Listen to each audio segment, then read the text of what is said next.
G'day guys and welcome back to Raging Rhino. Earlier this week we had the release of the Book of Boba Fett trailer. Now I did do a reaction to that, but after I reacted to it I kind of watched it a couple more times and just thought there's a couple of things in there that I actually wanted to talk about and actually break down. So what we'll do is we'll go through the trailer, it's only just under 2 minutes, and then we'll actually go through each screen and we'll break it down a little bit more. So let's go through this.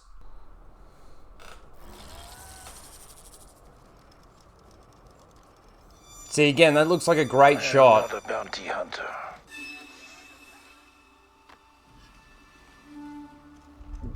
I've heard otherwise.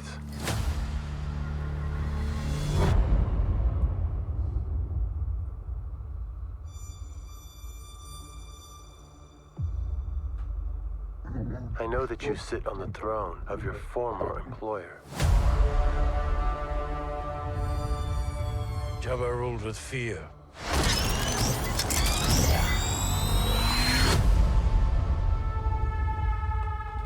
I intend to rule with respect.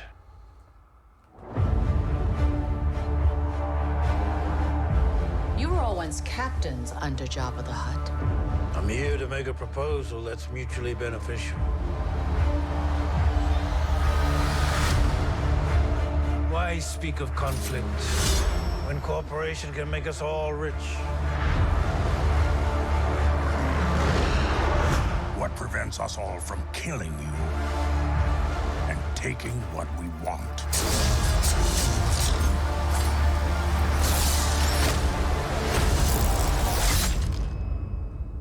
If you had spoken such insolence to Jabba, he'd have fed you to his menagerie. Please. Speak freely.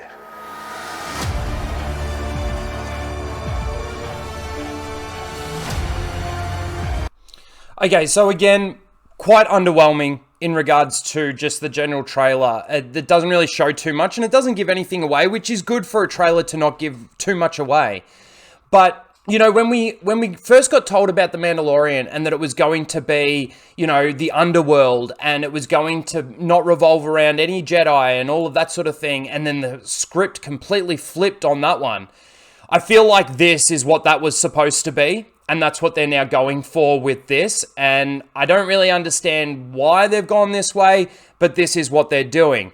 So let's go through this trailer a little bit. The first thing is these wide shots of Tatooine and everything, they actually look pretty good. We'll actually play through this without some volume. So like that looks really good. That creature looks really awesome. But then there is this line. Let's unmute for a second. I am not a bounty hunter. I'm not a bounty hunter. Okay, so Boba throughout his entire life, and we haven't seen a lot of him. You actually get a lot more of Boba in the EU than you do even in what we've seen on screen. So for me, changing Boba from a bounty hunter, a simple guy that's trying to make his way in the galaxy, to now wanting to rule and sit on Jabba's throne it's changing the character. He's a bounty hunter. He's always had these people around him, like in the Clone Wars, that sort of help him out with bounties and things like that. But to say that he's not a bounty hunter is a little bit far-fetched for me. It's almost a bit character destruction. And then whoever he's talking to I've heard otherwise. said he's heard otherwise. Okay, I also want to pause it on this shot here. Now, this was a point that I wanted to make in regards to his armor. I want to show you guys something. This is episode 6 of season 2 of The Mandalorian. Check out his armor. Obviously, the Sarlacc pit has worn the armor down in regards to the coloring on it. So yeah, you might do a little bit of restoration or something like that. But then in the very next episode, you've got this version of Boba Fett's armor. So he's completely painted it in this matte green color with the matte red as well. And, I mean, when this first happened, when we first saw it on screen, it was like, whoa, that's a big change. And it's all happened off screen, which I thought was quite interesting as well. And I also think that this takes away from Boba a little bit in regards to the fact that these guys are warriors. The battle scars that they've got on their armor, you know, they've got honor behind those battle scars. You know, he keeps the dint in the helmet. Why doesn't he just tap that out and panel beat it out, basically? Why leave the thing in the helmet? It's just silly. And then we go to the final episode of Season 2 of The Mandalorian. And of course, Boba is taking over Jabba's palace. And his armor is still quite pristine. Let's just play through this a little bit and watch him walk up. There, you get to see a nice shot of his armor there. Now, if we go back to the trailer, I mean, in all honesty, how much time has actually gone by? You know, he's got some new battle scars there, some new wear marks and everything on the armor. And I don't really understand what's going on. It seems that he took over Jabba's palace. His armor was still pristine and looking great. I don't know how long it is between the final scene of The Mandalorian and the beginning of this series. It can't have been that long to have battle scars like that. Now, there's something that Anna, that Star Wars girl, actually mentioned. And Star Wars is supposed to be a lived-in world. You know, the galaxy far, far away, it's a lived-in world. Now, a lot of the shots that we see look like it's all just a cosplay of some sort. I mean, the best example of that would be... Let me just go through a little bit more here. We don't have to have the volume. Lucasfilm. It's when they're walking through the plaza. This thing here. I just want to pause it on this screen. Like these two characters in the back here. That doesn't look lived in at all. That just looks like they've dressed up for the occasion and, you know, they're just in the background of a show. That's what it actually looks like. Fennec Shand. Her outfit looks... you know, amazing. It looks immaculate, like it's never been in anything. Now, this is another point that I wanted to make. You've got this guy here saying that you're sitting on the throne. I know that you sit on the throne of your former employer. I know that you sit on the throne of your former employer. Again, look at that. Great shot. Where are the rest of the fucking huts? As soon as Jabba died in Return of the Jedi... the rest of the huts would have found out or would have known about it and would have wanted to take over Jabba's territory. Bib Fortuna wouldn't have been sitting on the throne, and there's no way the huts would have allowed Boba to come in and do what he did. Why didn't Boba go and see the huts and say, is it okay if I run that? They probably would have said no based on what we do know. And it's not like that the huts have been decanonized by Disney because of the decanonizing of the EU, because they're in the Clone Wars. All of them. And they all want a piece of Jabba's territory. It's absolutely ridiculous. Again, they're breaking their own canon.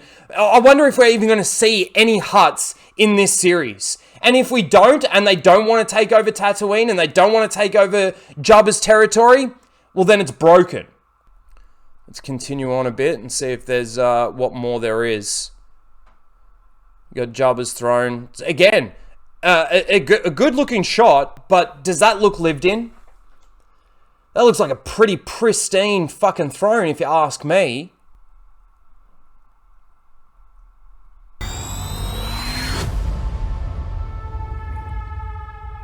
On and off with the helmet.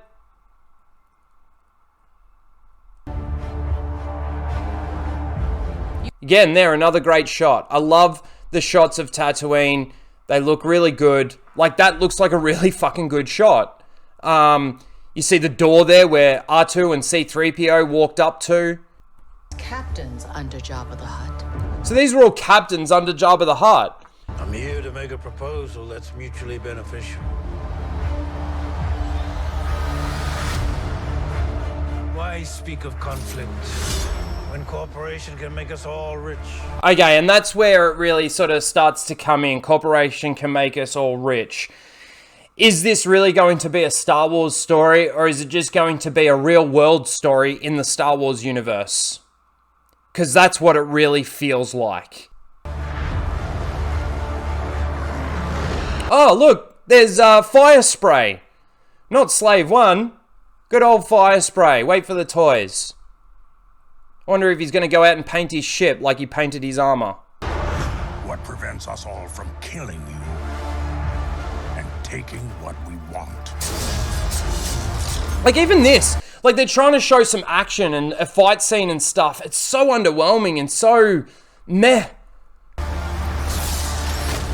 It looks really overacted in that shot too.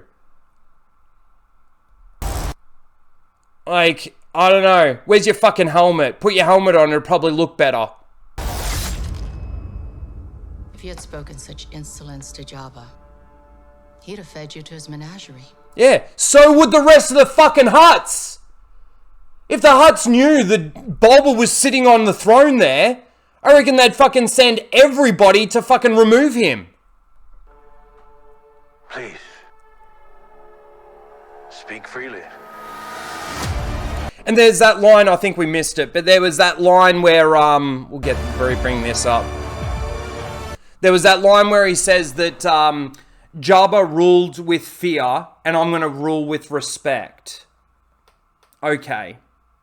If we know anything about Boba, he doesn't care about anyone but himself. Does not give a fuck. And I don't see why that would have changed. Why? Because the Mandalorian was so nice to give him back his armor? Even though he had to chase him all around the galaxy to fucking find it? Without some sort of tracking device? Maybe use a tracking fob.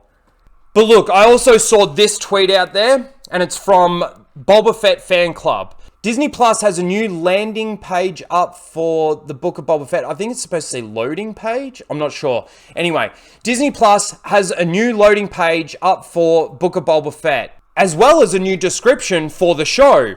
No longer just a hired gun. Boba Fett reinvents himself on Tatooine alongside Fennec Shand. And if we go down, this is what it's saying on Disney Plus in the description. No longer just a hired gun.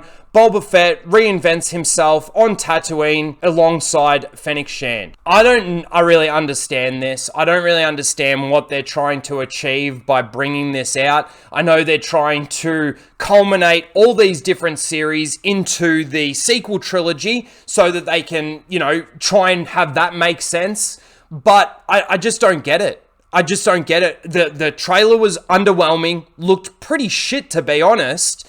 It looked like it was just cosplays. There was a couple of good shots, and all the dialogue that we pretty much heard really doesn't add up or make sense when you think about it. Now, at the end of the day, we're going to have to wait and see, and wait to see what this series actually brings us. But I'm not excited for it. Why would anyone out there be excited for any more Kennedyverse? Honestly. Anyway, I just wanted to break it down a little bit. There was the armor looking tattered at first, then he repairs it, then it's gone back to tattered a little bit again. We've got him deciding not to be a bounty hunter anymore or a hired gun. He wants to rule Jabba's land with respect as opposed to through fear. This is the underworld, dude. It's also like they're trying to make Boba like a good guy. That people who are fans of Star Wars or people that are fans of anything can still like the bad guy. I think the best example of that is actually Infinity War. Because Thanos is such a fleshed out character, really good, got great motivations. What's Boba's motivation here? What, he wants to rule with respect? Because Jabba was just an asshole? Okay, maybe in the underworld, you do need to rule like an asshole. Or through fear. It's funny that they keep throwing shit like that out there, like he was a Sith or something. Anyway, like I said, I just wanted to get my thoughts out there. Let me know what you guys think about this in the comments below. Are you looking forward to the Book of Boba Fett? Have you noticed anything that I missed in the trailer that does actually contradict something else that we've seen? Let me know. Please don't forget to like, share, and subscribe, and we'll see you in the next one. Later, guys.